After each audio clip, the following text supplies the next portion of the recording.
बेला पर जो नशा चढ़ रहा था उसे इस भरपूर प्याले ने और गहरा कर दिया।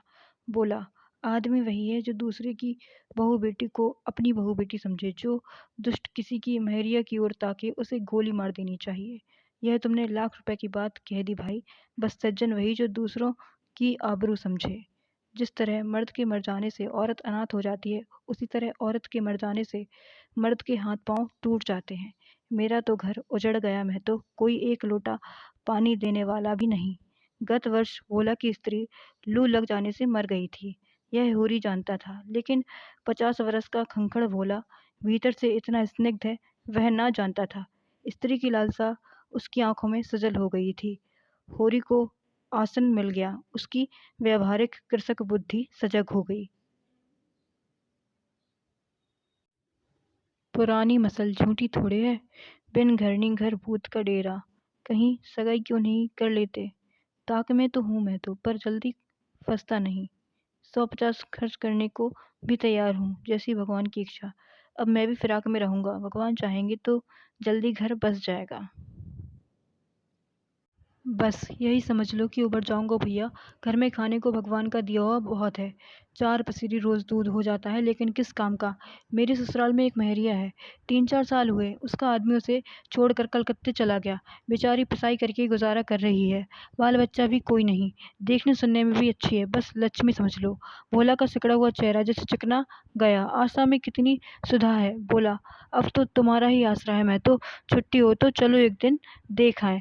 मैं ठीक ठाक करके तब तुमसे कहूंगा।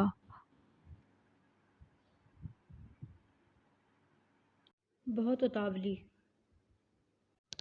करने से भी काम बिगड़ जाता है। जब तुम्हारी इच्छा हो तब चले। उतावली काहे की। इस कबरी पर मन ललचाए हो तो ले लो। यह गाय मेरे मान की नहीं है दादा। मैं तुम्हें नुकसान नहीं पहुंचाना चाहता। अपना धर्म यह नहीं कि मित्रों को गला दबाएं। जैसे इतने दिन बीते हैं वैसे और भी बीत जाएंगे। तुम तो ऐसी बातें करते हो रही जैसे हम तुम दो हैं। तुम गाय ले जाओ, दाम जो चाहे देना। जैसे मेरे घर रही वैसे तुम्हारे घर रही। 80 रुपए में ली थी, तुम 80 रुपए ही दे देना, जाओ। लेकिन मेरे पास नकद नहीं है दादा, समझ लो। तो तुमसे नकद मांगता कौन है भाई। होरी की छाती गज भर की हो गई। 80 रुपए में गाय महंगी ना थी। ऐसा अच्छा डील डॉल दोनों। जून में 6-7 सेर दूध। सीधी ऐसी की बच्चा भी दो ले। इसका तो एक एक बच्चा 100-100 का होगा। द्वार पर बंधेगी तो द्वार की शोभा बढ़ जाएगी। उसे अभी कोई 400 रुपए देने थे, लेकिन उधार को वह एक तरह से मुफ्त ही समझता था। कहीं भोला की सगाई ठीक हो गई तो 1-2 साल तो वह बोलेगा ही नहीं। सगाई ना भी हुई तो होरी का क्या बिगड़ता है। यही तो होगा, भोला बार बार तगादा करने आएगा, बिगड़ेगा, गालियां देगा, लेकिन होरी को इसकी ज्यादा शर्म ना थी। इस व्यवहार का वह आदी था। कृषक के जीवन का तो यह प्रसाद है। भोला के साथ वह छल कर रहा था और यह व्यापार उसकी मर्यादा के अनुकूल ना था। अब भी लेन देन में उसके लिए लिखा पढ़ी होने और न होने के भी कोई अंतर न था। सूखे बूढ़े की विपदाएं उसके मन को भीरू बनाए रखती थीं। ईश्वर का रौद्र रूप सदैव उसके सामने रहता था, पर यह छल उसकी नीति में छल ना था। यह केवल स्वार्थ सिद्धि थी और यह कोई बुरी बात ना थी। इस तरह का छल तो वह दिन रात करता रहता था। घर में 2-4 रुपए पड़े रहने पर भी महाजन के सामने कस्में खा जाता था कि एक पाई भी नहीं है।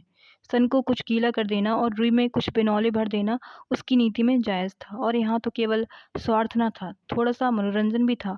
बुड्ढों का बुढ़वस हास्यास्पद वस्तु है, और ऐसे बुड्ढों से अगर कुछ ऐंठ भी लिया जाए तो कोई दोष पाप नहीं। भोला ने गाय की पगिया होरी के हाथ में देते हुए कहा, ले जाओ महतो, तुम भी क्या याद करोगे। ब्याते ही 6 सेर दूध लेना। चलो मैं तुम्हारे घर तक पहुंचा दूं। शायद तुम्हें अनजान समझकर रास्ते में कुछ दिक करे। अब तुमसे सच कहता हूँ, मालिक 90 रुपए देते थे, पर उनके यहाँ गऊओं की क्या कदर। मुझसे लेकर किसी हाकिम हुक्काम को दे देते थे। हाकिमों की गऊ की सेवा से क्या मतलब, वह तो खून चूसना भर जानते हैं। जब तक दूध देती रहे रखते थे, फिर किसी के हाथ बेच देते। किसके पल्ले पड़ती कौन जाने। रुपया ही सब कुछ नहीं होता भैया, कुछ अपना धर्म भी है। तुम्हारे घर आराम से रहेगी तो यह ना होगा कि तुम आप खाकर सो रहो और गऊ भूखी खड़ी रहे। उसकी सेवा करोगे, प्यार करोगे, चमकारोगे, गऊ हमें आशीर्वाद देगी। तुमसे क्या कहूँ भैया, घर में चंगुल भर भी भूसा नहीं रहा। रुपए सब बाजार में निकल गए। सोचा था महाजन से कुछ लेकर भूसा ले लेंगे, लेकिन महाजन का पहला ही नहीं चुका। उसने इनकार कर दिया। इतने जानवरों को क्या खिलाएं, यही चिंता मारे डालती है। चुटकी चुटकी भर खिलाऊं तो मन भर रोज का खर्च भगवान ही पार लगाए तो लगे। होरी ने सहानुभूति के स्वर में कहा। तुमने हमें से पहले क्यों नहीं कहा? हमने एक गाड़ी भूसा बेच दिया। भोला ने माथा ठोककर कहा। इसलिए नहीं कहा भैया कि सबसे अपना दुख क्यों रूं?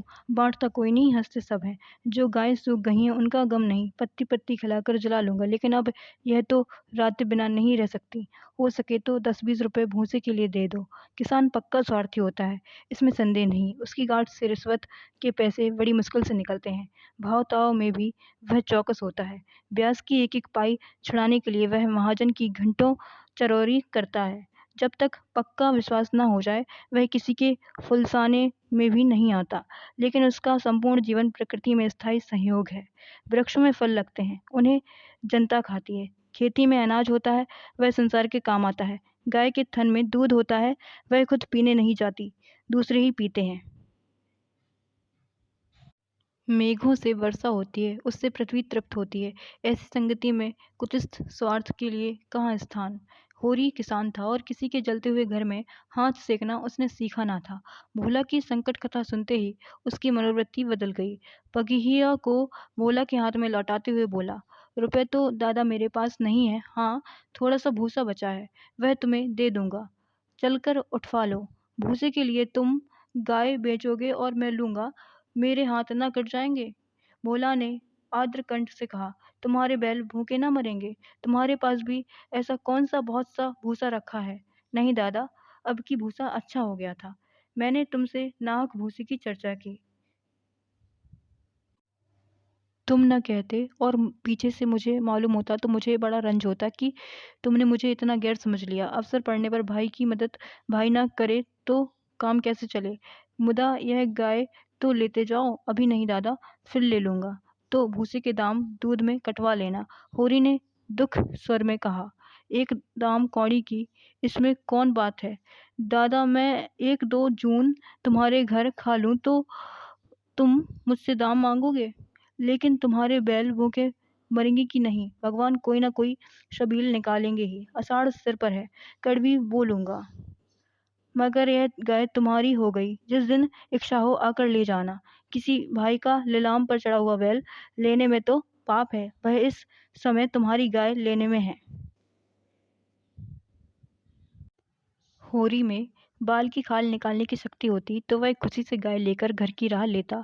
भोला जब नकद रुपए नहीं मांगता तो स्पष्ट है कि वह भूसे के लिए गाय नहीं बेच रहा है, बल्कि इसका कुछ और आशय है। लेकिन जैसे पत्तों के खड़कने पर घोड़ा अकारण ही ठिठक जाता है और मारने पर भी आगे कदम नहीं उठाता, वही दशा होरी की थी।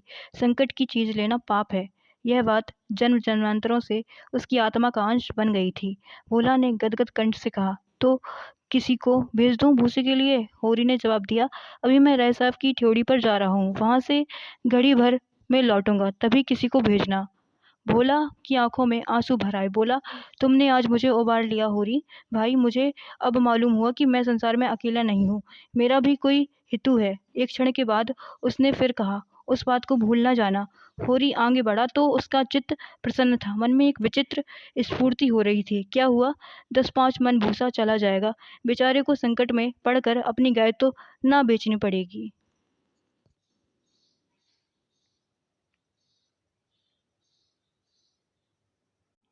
जब मेरे पास चारा हो जाएगा तब गाय खोल लाऊंगा। भगवान करे मुझे कोई महरिया मिल जाए, फिर तो कोई बात ही नहीं। उसने पीछे फिरकर देखा। कबरी गाय पूंछ से मक्खियां उड़ाती, सिर हिलाती, मस्तानी मंद गति से झूमती चली जाती थी, जैसे बंदरियों के बीच में कोई रानी हो। कैसा शुभ होगा वह दिन जब यह कामधेनु उसके द्वार पर बंधेगी।